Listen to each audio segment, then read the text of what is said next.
প্রিয় স্টুডেন্টস, সকলে কেমন আছো? আশা করি সকলেই খুব ভালো আছো।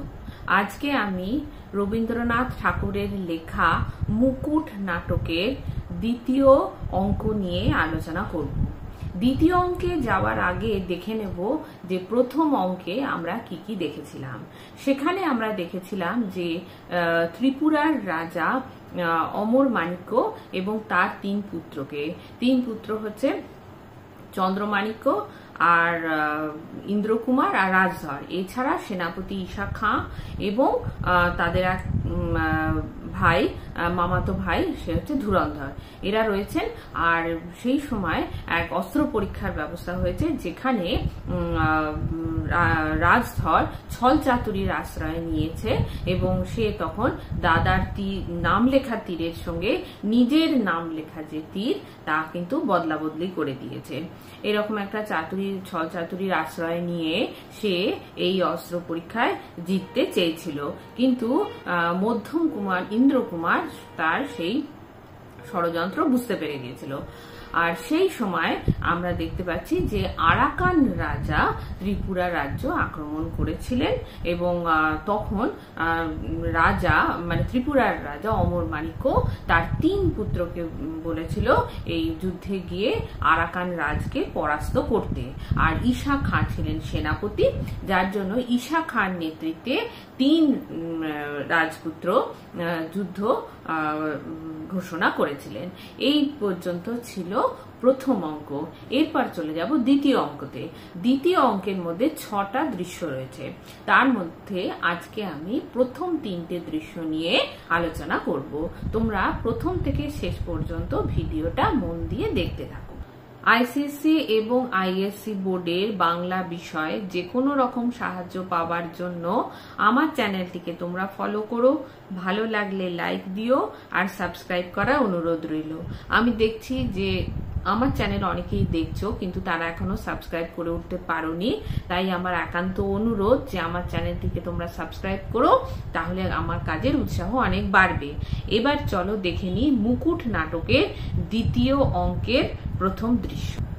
প্রথম দৃশ্য, রাজধরের শিবির।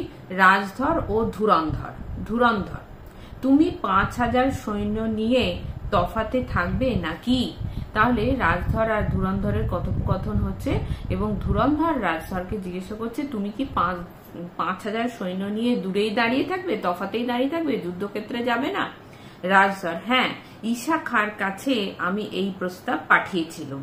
ধুরন্ধর, সে তো আমি জানি, আমি তখন সেখানে উপস্থিত ছিলাম, তাই নিয়ে অনেক কথাবার্তা হয়ে গেল।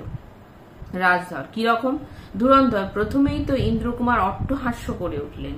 তিনি বললেন, রাজধরের যুদ্ধ প্রণালীটাই ওই রকম, যুদ্ধক্ষেত্র থেকে বহু দূরে থেকেই তিনি যুদ্ধ করতে ভালোবাসেন। আর তাহলে ধুরন্ধর কে রাজধর বলছে যে আমি ঈশা খাঁর কাছে এই প্রস্তাব পাঠিয়েছিলাম যে আমি 5000 সৈন্য নিয়ে দূরে দাঁড়িয়ে থাকবো।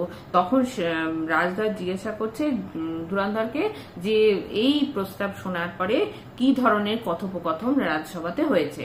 তখন ধুরন্ধর বলছে রাজধরকে যে সেই প্রস্তাব শুনে মধ্যম কুমার ইন্দ্রকুমার অট্টহাস্য করে উঠেছে, কেননা সে বলেছে যে রাজধরের যুদ্ধের প্রণালীটাই ওই রকমই, যে যখনই কোনো যুদ্ধ হয় তখন সে অনেক দূরে তফাতে দাঁড়িয়ে থাকে, তার প্রণালীটা এরকম, সে দূর থেকে যুদ্ধ করতে ভালোবাসে। রাজধর, সে কথা ঠিক, ক্ষেত্র হতে যুদ্ধ করে মজুররা, দূর থেকে যে যুদ্ধ করতে পারে সেই যোদ্ধা। ঈশা খাঁ কি বললেন? ধুরন্ধর, তোমার উপরে তার বিশ্বাস কিরকম সে তো তুমি জানোই, তুমি যদি পায়ে ধরতে যাও তাহলেও তিনি সন্দেহ করেন, নিশ্চয়ই জুতো জোড়াটা তোমার সরাবার মতলব আছে। তাই ঈশা খাঁ বললেন, যুদ্ধক্ষেত্র থেকে রাজধর তফাতে থাকতে চান সেটা তার পক্ষে আশ্চর্য নয়, কিন্তু 5000 সৈন্য সঙ্গে রাখতে চান সেইটাই আমার ভালো ঠেকছে না। তাহলে রাজধর রাজধরের মতে যে যারা যুদ্ধক্ষেত্রে যুদ্ধ করতে যায় তারা হলো মজুরেরা বা শ্রমিকেরাই সামনাসামনি যুদ্ধ করে, আর যারা বীর যোদ্ধা তারা নাকি অনেক দূর থেকেই যুদ্ধ করে, সেটা রাজধর মনে করে। এখন রাজধর জিজ্ঞাসা করছে যে ঈশা খাঁ কি বলেছে। তখন ধুরন্ধর বলছে যে ঈশা খাঁ কিছুমাত্র রাজধরকে বিশ্বাস করে না, সব ব্যাপারেই যে তাকে সন্দেহ করে, কারণ রাজধরের যে স্বভাব সেই সম্পর্কে ঈশা খাঁ খুব ভালোভাবেই জানেন, সে ব্যাপারে তিনি খুব সচেতন। তাই ধুরন্ধর বলছে যে তুমি যদি ঈশা খাঁকে প্রণামও করতে চাও তাহলেও কিন্তু সে ব্যাপারে ঈশা খাঁ সন্দেহ করবেন যে তুমি হয়তো তার জুতো জোড়াটা সরাবার মতলব করেছো, অর্থাৎ তোমাকে কিছুমাত্র ঈশা খাঁ বিশ্বাস করে না, সেটা ধুরন্ধর তাকে জানাচ্ছে। তাই ঈশা খাঁ বলেছে যে এটা তো রাজধরের স্বভাব, সুতরাং এটাতে আমি আশ্চর্য কিছুমাত্র হইনি, শুধু যে 5,000 সৈন্য নিয়ে কেন দাঁড়িয়ে থাকবে তফাতে সেটাই আমার ভালো ঠেকছে না। রাজধর যুবরাজ কিছু বললেন না। ধুরন্ধর যুবরাজ কাউকে যে সন্দেহ করবেন সে পরিমাণ বুদ্ধি ভগবান তাকে দেননি, এমনকি তুমি তোমার উপরেও তার সন্দেহ হয় না। অর্থাৎ এখানে দেখা যাচ্ছে যে যুবরাজ কিন্তু খুবই সরল সাদাসিধে একজন ভালো মানুষ, সে কাউকেই সন্দেহ করে না। এমনকি রাজধর যে কিনা খুবই জটিল একজন ব্যক্তি, সে খুবই ধূর্ত, কপটতার মাধ্যমে সবকিছু করতে চায়, তো সেই রকম লোককেও কিন্তু একটুও সন্দেহ করে না যুবরাজ, এবং যুবরাজ বরং তাকে বিশ্বাস করে। তাকে মানে সেই পরিমাণ বুদ্ধি ভগবান তাকে দেয়নি, এতই সে সহজ সরল, সেটাই বলছে। রাজধর দেখো ধুরন্ধর, দাদার কথা তুমি অমন করে বলো না, কিন্তু সেই কথাকে মানে রাজধর বলছে যে তুমি দাদার সম্বন্ধে এই ধরনের কথা বলো না। ধুরন্ধর ওই জায়গাটা তোমার একটু নরম আছে, সেটা মাঝে মাঝে ভুলে যাই। যা হোক, তিনি বললেন না না, রাজধরের প্রতি তোমরা অন্যায় অবিচার করছো, এই প্রস্তাবটা তো আমার ভালোই ঠেকছে, বরং তাকে আরো বেশি মানে সাপোর্ট করছে, তার কথাতে রাজি হয়ে গেছে যুবরাজ, এবং যুবরাজ বলছে যে তোমরাই অন্যায় করছো রাজধরের ক্ষেত্রে, এবং রাজধর যেটা বলছে সেটা কিন্তু ভালোই বলছে, সেটা যুবরাজ মানে তাকে কোন রকম সন্দেহ করে না, বরং তার কথাকে মেনে নিচ্ছে। যুদ্ধে যদি সংকট উপস্থিত হয় তাহলে তিনি তার সৈন্য নিয়ে আমাদের সাহায্য করতে পারবেন। যুবরাজের অনুরোধেই তো ঈশা খাঁ তোমার প্রস্তাবে রাজি হলেন, নইলে তার বড় ইচ্ছে ছিল না। যাই হোক, কিন্তু আমি তোমার আলাদা থাকবার মতলব ভালো বুঝতে পারছি না।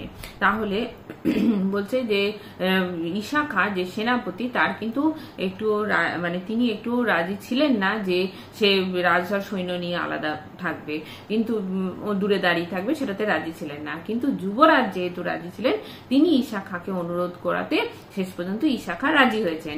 কিন্তু এর যে রাজধরের দূরে থাকার কি উদ্দেশ্য রয়েছে, তার মনে কি অভিপ্রায় রয়েছে, সেটা কিন্তু মানে তার যে মানে ভেতরে একটা অভিপ্রায় রয়েছে, সেটা কিন্তু খুব একটা ভালো ঠেকছে না ধুরন্ধরের কাছে। রাজধর ওদের সঙ্গে একত্রে মিলে যুদ্ধ করে আমার লাভ কি? জিত হলে সেই জিতকে কেউ আমার জিত বলবে না তো। তা রাজধর বলছে যে আমি যদি ওদের সঙ্গে 3 ভাই মিলে একত্রে যুদ্ধ করে জয়লাভ করি, তাহলে তো একা আমি জয়ী বা আমাকে একা বীর বলে কেউ ঘোষণা করবে না, একত্রিত ভাবে জয়ী হয়েছে সেটাই বলবে। ধুরন্ধর তবু ভুলেও কেউ তোমার নাম করতে পারে, কিন্তু তফাতে বসে থাকলে যুদ্ধে জয় হলেও তোমার অপযশ, হারলে তো কথাই নেই। তা ধুরন্ধর বলছে তুমি যদি এই একসঙ্গে যুদ্ধটা করো, তাহলে যদি তবু লোকে জিতলে তোমাকে বলবে যে হ্যাঁ তুমি যুদ্ধতে অংশগ্রহণ করেছো, কিন্তু দূরে যদি দাঁড়িয়ে থাকো তাহলে তো তোমাকে সবাই বদনাম করবে, তোমাকে ধিক্কার জানাবে, আর যদি যুদ্ধে হেরেই যায় তাহলে তো কোনো কথাই নেই, তাহলে তো সবারই বদনাম হবে। রাজধর আমার এই 5,000 সৈন্য নিয়েই আমি যুদ্ধে জিতবো, এবং আমি একলাই জিতবো। দূতের প্রবেশ। রাজধর কিরে, যুদ্ধের খবর কি? দূত আগে লড়াই তো সমস্ত দিন ধরেই চলেছে, কিন্তু এ পর্যন্ত এরা শত্রুদের ব্যূহ ভেদ করতে পারেননি। সূর্য অস্ত যাওয়ার আর তো বেশি দেরি নেই, অন্ধকার হয়ে এলে বোধ হয় যুদ্ধ আজকের মতো বন্ধ রাখতে হবে। তাহলে দূত এসে খবর দিচ্ছে যে এরা এরা বলতে ত্রিপুরার রাজকুমারদের কথা বলা হয়েছে, যে তারা এই ব্যূহের মধ্যে, অর্থাৎ শত্রুরা যে ব্যূহ রচনা করেছে, ব্যূহ মানে চক্রব্যূহ, সেই চক্রব্যূহের মধ্যে তারা প্রবেশ করতে পারেনি। সারাদিন ধরে যুদ্ধ চলেছে। এবার রাতে আর যুদ্ধ হবে না, কারণ যুদ্ধের নিয়মই হচ্ছে যে রাতের বেলা বিশ্রাম আর দিনের বেলা যুদ্ধ হবে। তোমরা মহাভারতে দেখেছো যে চক্রব্যূহ রচনা করে যুদ্ধ করা হয়, অর্থাৎ ব্যূহের মাঝখানে সেনাপতি, রাজা এরা থাকবে আর সৈন্যরা তাদের ঘিরে থাকবে। এখানেও সেই রকম চক্রব্যূহের কথাই বলা হয়েছে। বিশেষত মহাভারতে অভিমন্যুর ক্ষেত্রে চক্রব্যূহের মধ্যে অভিমন্যু প্রবেশ করার পথটা জানতো, কিন্তু প্রবেশ করার, এই প্রস্থান করার অর্থাৎ বেরিয়ে আসার পথটা কিন্তু অভিমন্যু জানতো না, যার জন্য চক্রব্যূহে প্রবেশ করার পর তাকে হত্যা করা হয়েছিল। তো এখানেও সেই রকম চক্রব্যূহের মধ্যে কথাই বলা হয়েছে, এবং ব্যূহের মধ্যে কেউ প্রবেশ করতেই পারেনি।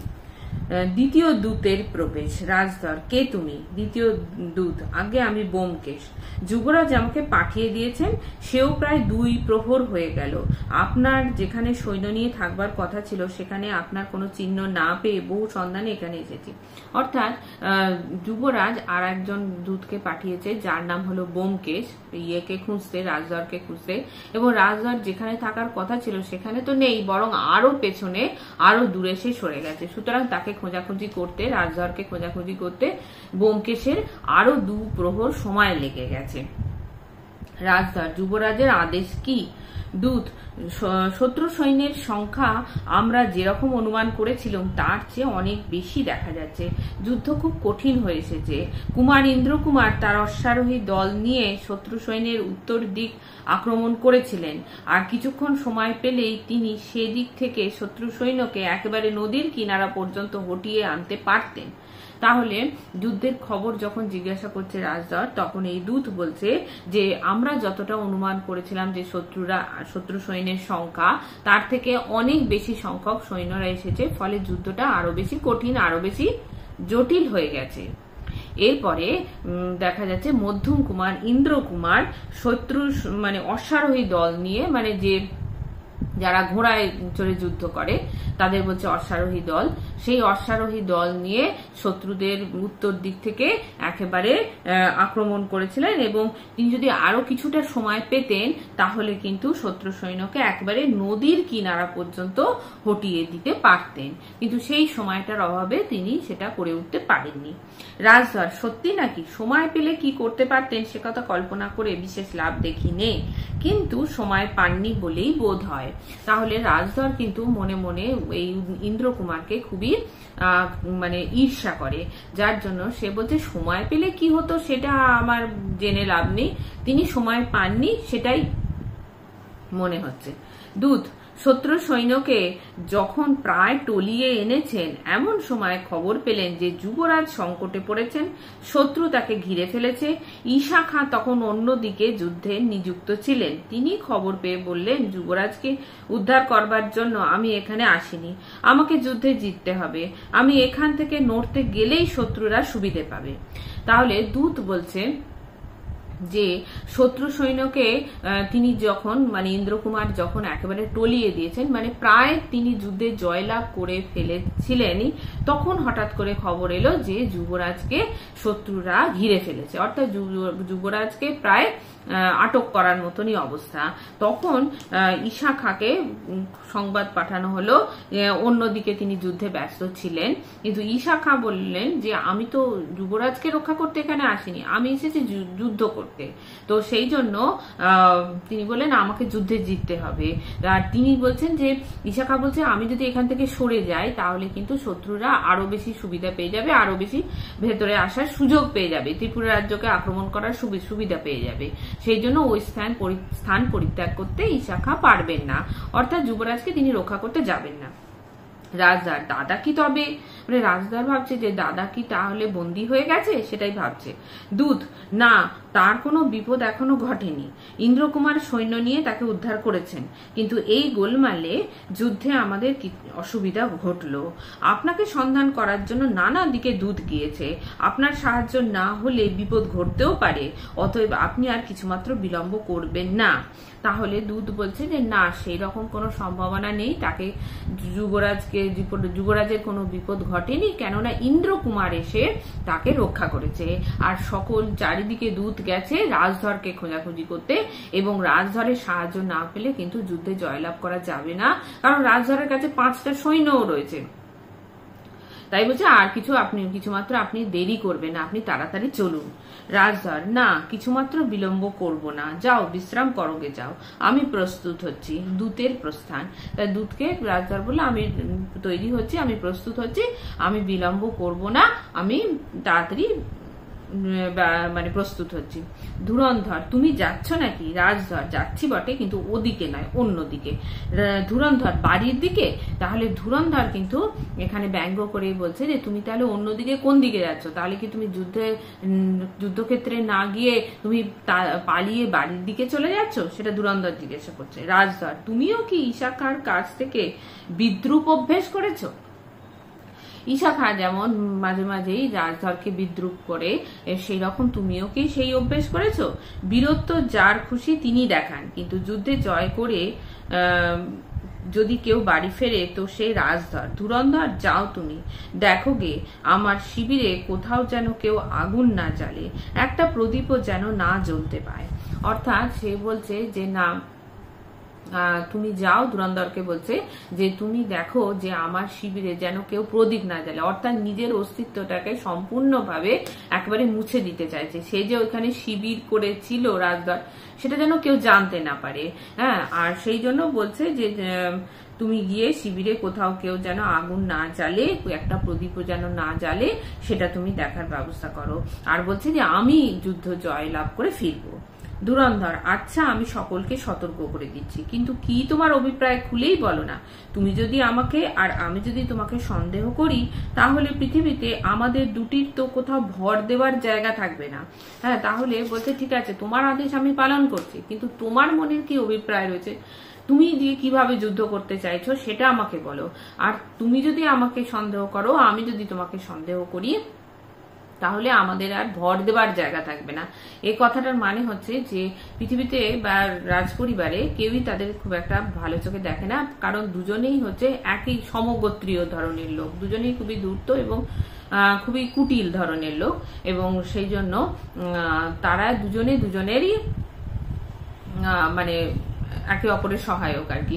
এখন তুমি যদি আমাকে সন্দেহ করো, আমি যদি তোমাকে সন্দেহ করি, তা দুজনের মধ্যেও যদি বন্ধুত্বটা না থাকে, তাহলে আর আমাদের নির্ভর করার মতো কেউ থাকে না, আমাদের আর আশ্রয় কেউ থাকে না, সেটাই এখানে বলছে। রাজধর, আজ রাত্রের অন্ধকারে আমি সৈন্য নিয়ে গোপনে নদী পার হয়ে যাব।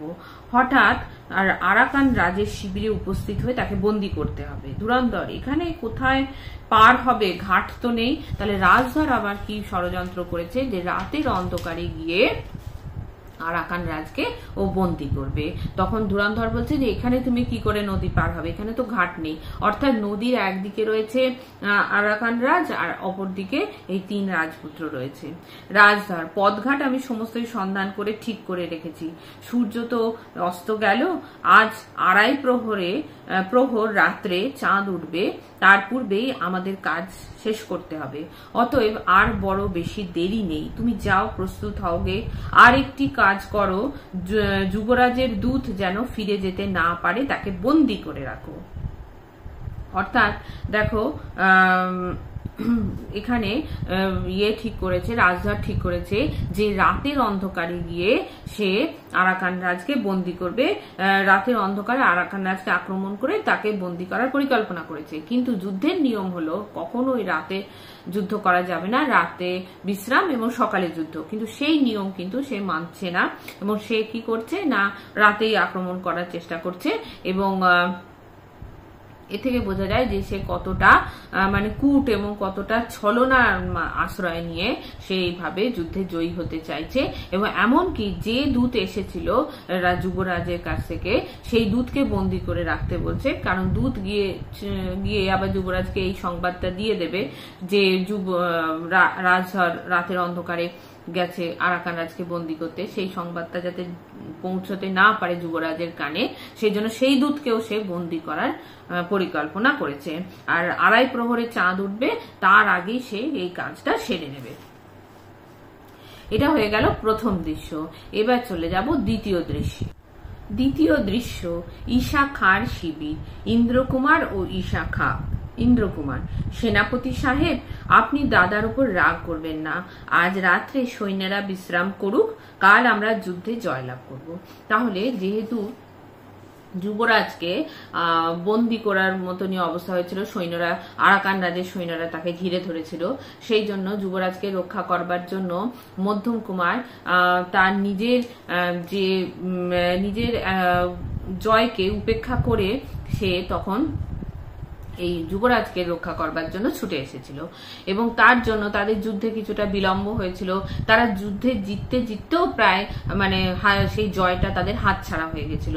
এতে সেনাপতি ঈশা খাঁ কিন্তু খুবই একটু ক্রুদ্ধ হয়েছিলেন এবং যার জন্য একে বলছে, ইন্দ্রকুমার বলছে যে ঈশা খাঁকে যে আপনি রাগ করবেন না, আমরা আজকে বিশ্রাম নিই, কালকে আবার যুদ্ধতে আমরা ঠিক জয়লাভ করতে পারবো। ঈশা খাঁ: দেখো ইন্দ্রকুমার, আগুন যত শীঘ্রই নেবানো যায় ততই মঙ্গল। তাকে সময় দিলে কিসের থেকে কি ঘটে কিছুই বলা যায় না।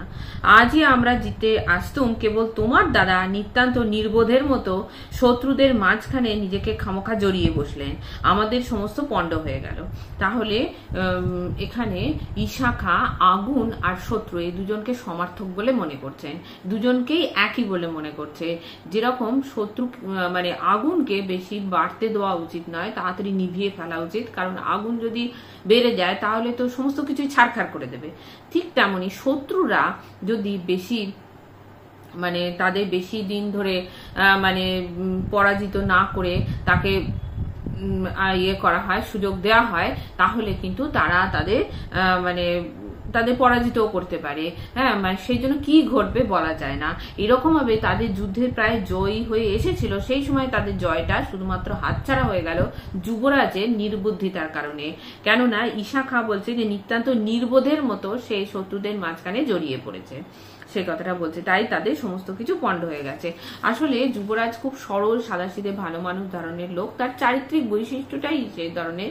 সে সকলকে নিজের আপন করে নেয়, সে কাউকে সন্দেহ করে না এবং সে যে ওইভাবে হঠাৎ করে যুদ্ধে নিজেকে জড়িয়ে পড়বে, সে যে সৈন্যদের মাঝখানে আটকে যাবে সেটা হয়তো সে বুঝতে পারেনি, সেই জন্য সে গেছিল যুদ্ধ করতে।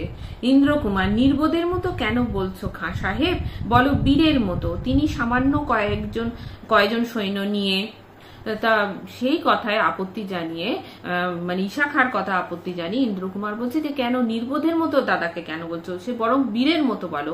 কেননা সে তো তার নিজের প্রাণের ঝুঁকি নিয়ে সে কি করেছে না, নিজের প্রাণের ঝুঁকি নিয়ে সে গেছে যুদ্ধ করতে, মাত্র কয়েকজন সৈন্য নিয়ে। কারণ 5000 সৈন্য তো রয়ে গেছে রাজধারেরই কাছে, তাহলে অল্প কিছু সৈন্য রয়েছে এবং সেই সৈন্য নিয়ে সে নিজের প্রাণের ঝুঁকি নিয়ে সে বীরের মতো যুদ্ধ করতে গেছে। ঈশা খাঁ যেখানে গিয়ে পড়েছিলেন সেখানে কেবল নির্বোধেই যেতে পারে।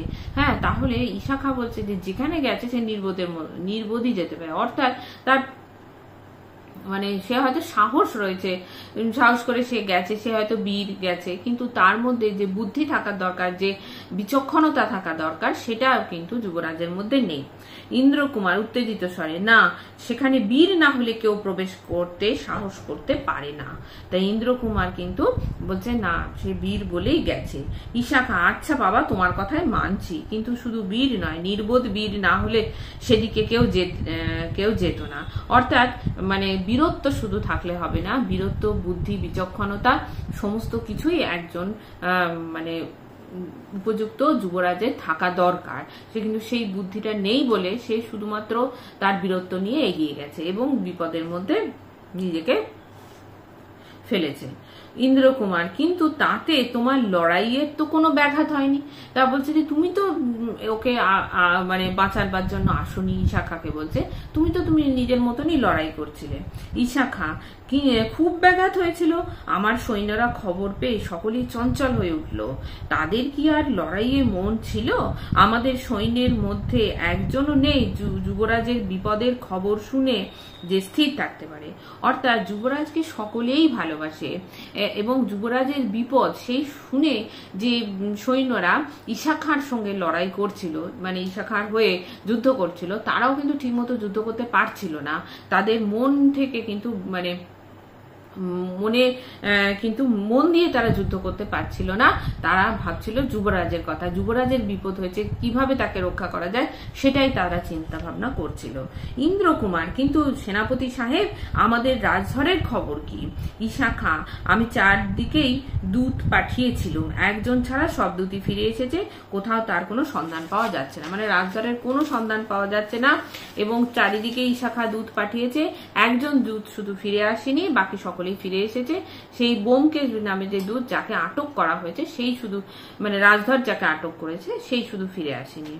ইন্দ্রকুমার, হা হা হা হা, সে নিশ্চয়ই পালিয়েছে। ঈশা খাঁ, হাসির কথা নয় বাবা। ইন্দ্রকুমার, তা কি করব সেনাপতি সাহেব, আমি খুশি হয়েছি। আমরা যুদ্ধ করে মরতুম আর ও যে আমাদের খ্যাতিতে ভাগ বসাতো, সে আমার কিছুতে সহ্য হতো না। তার চেয়ে ও ভেগে গেছে, সে ভালোই হয়েছে। এবারকার অস্ত্র পরীক্ষায় তো ফাঁকি চলবে না। হ্যাঁ, সেই বলছে যে ইন্দ্রকুমার বলছে যে এই যে ইন্দ্রকুমার ভেবেছে যে রাজধর হয়তো যুদ্ধ থেকে পালিয়ে গেছে, হ্যাঁ, যুদ্ধক্ষেত্র থেকে। তাই বলছে যে আমরা সবাই মিলে মানে কষ্ট করে যুদ্ধ করতাম, আমরা রক্তপাত করে, আমরা পরিশ্রম করে যুদ্ধ করতাম এবং শেষ পর্যন্ত সেই খ্যাতিতে ভাগ বসাতো হচ্ছে রাজধর। কারণ রাজধর তো যুদ্ধক্ষেত্রে আসেনি, সে দূরে দাঁড়িয়ে রয়েছে, কিন্তু তাহলেও সে সবাই বলতো যে 3 ভাই একত্রিত ভাবে যুদ্ধে জয়লাভ করেছে। কিন্তু সেটা সহ্য করতে পারতো না ইন্দ্রকুমার, কারণ সমস্ত পরিশ্রম তো তারাই করেছে, রাজধর তো কোনো পরিশ্রম করেনি। সেই জন্য তার খ্যাতিতে ভাগ বসানোটা সেটা মেনে নিতে পারতো না। তাই বলছে যে ভালোই হয়েছে ও চলে গেছে, ভেগে গেছে, অর্থাৎ সে যে আগে থেকেই চলে গেছে, ভালো হয়েছে। এবারকার অস্ত্র পরীক্ষায় তো ফাঁকি চলবে না। অর্থাৎ আগে যে অস্ত্র পরীক্ষা হয়েছিল, সেই অস্ত্র পরীক্ষায় আমরা দেখেছিলাম যে কিভাবে ছলনার মাধ্যমে, কিভাবে মানে কপটতা করে সেই রাজধর জয়লাভ করেছিল এবং সমস্ত ব্যাপারটাই কিন্তু ইন্দ্রকুমার শেষ পর্যন্ত বুঝতেও পেরেছিল। কিন্তু ইন্দ্রকুমার শুধুমাত্র পরিবারের সম্মানের কথা ভেবে সে কাউকে এই ব্যাপারটা জানতে দেয়নি এবং তিনি রাজ পরিবারের যে কলঙ্ক সেটা কিন্তু ছড়াতে দেননি। ঈশা খাঁ, কিন্তু সেবার কি হয়েছিল তুমি আমার কাছে বলনি। ইন্দ্রকুমার, সে বলবার কথা না খাঁ সাহেব, সে আমাকে কিছু জিজ্ঞাসা করো না, সেবার আমি হেরেছিলাম।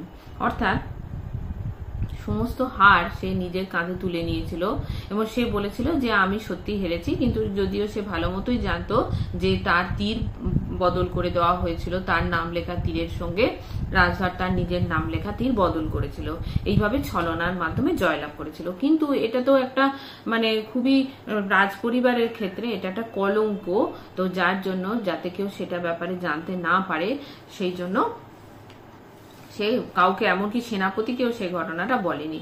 এ থেকে বোঝা যাচ্ছে যে সে মানে শুধুমাত্র ইন্দ্রকুমার যে একজন বীর তা নয়, সে কিন্তু একজন বিচক্ষণ ব্যক্তি এবং যার জন্য মানে সে একজন উপযুক্ত রাজপুত্র বলা যেতে পারে। ঈশা খাঁ, তীর ছুঁড়ে হারনি বাবা, রাগ করে হেরেছিলে। অর্থাৎ ঈশা খাঁ কিন্তু খুব ভালো মতোই 3 রাজপুত্রের স্বভাব জানে, যার জন্য সে বুঝতেই পেরেছিল যে তীর ছুঁড়ে কখনোই সে হারতে পারে না, কারণ সে একজন ভালো তীরন্দাজ। যার জন্য সে বলছে তীর ছুঁড়ে তুমি হারনি, তুমি রাগ করে হেরেছিলে। অর্থাৎ সেই যে রাজার দেওয়া তলোয়ার, সেই পুরস্কারটা মাটিতে ছুঁড়ে ফেলে দিয়েছিল রাজধর, যখন তাকে দিয়েছিল তখন রাগ করে সেটা ছুঁড়ে ফেলে দিয়েছিল ইন্দ্রকুমার। সেইখানেই কিন্তু তার চরিত্রের স্খলন ঘটেছে, সেখানেই কিন্তু তার চরিত্র মানে খারাপ দিকটা আমাদের সামনে তুলে ধরা হয়েছে বা আমরা সেটা দেখতে পাচ্ছি যে সেই রাগে রাজার দেওয়া জিনিস, অর্থাৎ রাজার জিনিস ছুঁড়ে ফেলে দেওয়া মানে হচ্ছে রাজাকেই অশ্রদ্ধা করা, তাকেই অসম্মান করা। হ্যাঁ, তা সেই জন্য সেটাকে মানে রাজার প্রতি একটা অন্যায় করা এবং সেই জন্য সেখানেই তার চারিত্রিক একটা স্খলন ঘটেছে, সেটাতেই যেন তার হার হয়েছে। আসলে কিন্তু তীর ছুঁড়ে তার হার হয়নি, সেটাই ঈশা খাঁ বুঝতে পেরেছে। চলে আসি তৃতীয় দৃশ্যে। আরাকান রাজের শিবির। আরাকান রাজ ও রাজধর। আরাকান, দেখুন রাজকুমার, আমাকে বন্দি করে আপনাদের কোনো লাভ নেই। রাজধর, কেন লাভ নেই রাজন? এই যুদ্ধের মধ্যে আপনাকে লাভ করাই তো সব থেকে বড় লাভ। আরাকান রাজ বলছে যে দেখুন মানে আরাকান রাজকে অন্ধকারে বন্দি, রাতের অন্ধকারে গিয়ে রাজধর বন্দি করেছে এবং রাজধরকে বলছে আমাকে বন্দি করে কিন্তু কোনো, রাজধরকে আরাকান রাজ বলছে যে আমাকে বন্দি করে কোনো লাভ নেই। তা রাজধর বলছে যে কেন রাজা, রাজন মানে রাজা, বলছে কেন রাজন, আপনাকে বন্দি করলেই তো আমাদের সব থেকে বেশি লাভ, কারণ রাজাই হলো প্রধান। রাজাকেই যদি আমরা বন্দি করে ফেলি তাহলে তো যুদ্ধটাই থেমে যাবে। আরাকান, তাতে যুদ্ধের অবসান হবে না। আমার ভাই হামচু রয়েছে, সৈন্যরা তাকেই রাজা করবে। যুদ্ধ যেমন চলছিল তেমনই চলবে, অর্থাৎ তাকে যদি বন্দি করেও নেওয়া হয় তাহলেও আরাকান রাজের ভাই হামচু রয়েছে এবং সৈন্যরা তখন রাজার অবর্তমানে হামচুকে রাজা করে দেবে এবং তার নেতৃত্বে যুদ্ধ করবে। রাজধর, আপনাকে মুক্তি দেব, কিন্তু সেটা তো একেবারে বিনামূল্যে দেওয়া চলবে না। আরাকান, সে আমি জানি, মূল্য দিতে হবে। আমি আপনার কাছে পরাজয় স্বীকার করে সন্ধিপত্র লিখে দিতে রাজি আছি। তাহলে তখনকার দিনে যদি কোনো রাজা অপর একজন রাজার কাছে হেরে যায় তাহলে তাদের মধ্যে একটা সন্ধি হয়, একটা চুক্তি হয়, সেই মানে তাদের মধ্যে বন্ধুত্ব স্থাপন করা হয় এবং সেটাকেই সন্ধিপত্র বলা হচ্ছে। সেই সন্ধিপত্র রাজা বলছে যে আমি আপনাকে লিখে দিচ্ছি। রাজধর, শুধু সন্ধিপত্র দিলে তো হবে না মহারাজ, আপনি যে পরাজয় স্বীকার করলেন তার কিছু নিদর্শন তো দেশে নিয়ে যেতে হবে। তা বলছে শুধু, রাজধর বলছে যে শুধু সন্ধিপত্র দিলে বা এই বন্ধুত্ব স্থাপন করার যে সন্ধিপত্র সেটা দিলে তো হবে না, আপনি যে পরাজয় স্বীকার করেছেন তার কিছু প্রমাণ আমাকে দিতে হবে, তার কিছু নিদর্শন নিয়ে আমি দেশে গিয়ে দেখাবো। আরাকান, আপনাকে 500 ব্রহ্মদেশের ঘোড়া ও 3টে হাতি উপহার দেব। রাজধর, সেই উপহারে আমার প্রয়োজন নেই, মহারাজের মাথার মুকুট আমাকে দিতে হবে। তাহলে একজন রাজার কাছে তার মুকুটই হচ্ছে সব থেকে বেশি সম্মানের এবং সেই মুকুটটাকেই মানে অনেক বড় জিনিস সে দাবি করে বসেছে রাজধর। সেই তার যে প্রধান সম্মান রাজার, সেই মুকুটটাই সে দাবি করেছে। আরাকান, তার চেয়ে প্রাণ দেওয়া সহজ ছিল। তো আরাকান রাজা বলছে তার থেকে আমার প্রাণ চলে যাক তবু ভালো। রাজধর, প্রাণ দিলেও মুকুটটাই তো বাঁচাতে পারবেন না, মাঝের থেকে প্রাণটাই বৃথা যাবে। তা বলছে যদি প্রাণ আপনি দেন তাহলে তো আপনার প্রাণও যাবে আর মুকুটটাও আমি শেষ পর্যন্ত নিয়ে চলে যাব। রাজধর বলছে তার থেকে আপনি মুকুটটাই, আপনার প্রাণটাকে রক্ষা করুন, মুকুটটা আমাকে দিয়ে দিন, সে কথাটা বলছে। আরাকান, তবে মুকুট নিন, কিন্তু এই মুকুটের সহিত আরাকানের চিরস্থায়ী শত্রুতা আপনি ঘরে নিয়ে যাচ্ছেন। এই মুকুট যতদিন না আবার ফিরে পাবো ততদিন আমার রাজবংশের শান্তি থাকবে না। তা বলছে যে এই মুকুট যদি আপনি দাবি করে থাকেন তাহলে নিয়ে যেতে পারেন, কিন্তু চিরকালীন একটা শত্রুতা আমাদের মধ্যে তৈরি হয়ে যাবে। যতদিন এই মুকুট আমি ফেরত না পাবো ততদিন কিন্তু আমরা শান্তিতে থাকবো না। রাজধর, এই তো রাজার মতো কথা, আমরাও তো শান্তি চাই না মহারাজ, আমরা ক্ষত্রিয়, আরেকটি কর্তব্য বাকি আছে। তা রাজধর বলছে যে হ্যাঁ আপনি রাজার মতনই কথা বলেছেন, আমরাও রাজারই পুত্র, আমরাও ক্ষত্রিয়, আমরা রাজবংশেরই ছেলে, সুতরাং আমরাও শান্তি চাই না। আরেকটি কর্তব্য বাকি আছে, শীঘ্র যুদ্ধ নিবারণ করে এক আদেশ পত্র আপনার সেনাপতির নিকট পাঠিয়ে দিন, ও পারে এতক্ষণে যুদ্ধের উদ্যোগ হচ্ছে। তাহলে বলছে যে একজন কে দিয়ে আপনি আদেশ লিখে দিন একটা চিঠিতে যে যুদ্ধ বন্ধ করা হোক, এই বলে আপনার সেনাপতির কাছে পাঠিয়ে দিন। কারণ ওর মানে রাজধরের দাদারা তারা তো জানে না যে পরের দিন যুদ্ধ বন্ধ হবে, তো তারা তো যুদ্ধের উদ্যোগ করছে, সেই জন্য বলছে আপনি এই আদেশপত্রটা লিখে সেনাপতির হাতে পাঠিয়ে যুদ্ধ বন্ধ করুন। আরাকান, এখনই আমার আদেশ নিয়ে দূত যাবে। রাজধর, তবে চলুন সন্ধিপত্র লেখার ব্যবস্থা করা যাক। তাহলে এখানে শেষ হচ্ছে তৃতীয় দৃশ্যটা। এরপরে আরো 3টে দৃশ্য রয়েছে। তোমরা যদি এই ভিডিওতে কিছু বুঝতে অসুবিধা হয় তাহলে অবশ্যই কমেন্ট বক্সে লিখবে, আমি উত্তর দেব। দেখা হবে পরবর্তী ভিডিওতে। তোমরা সকলে খুব ভালো থেকো।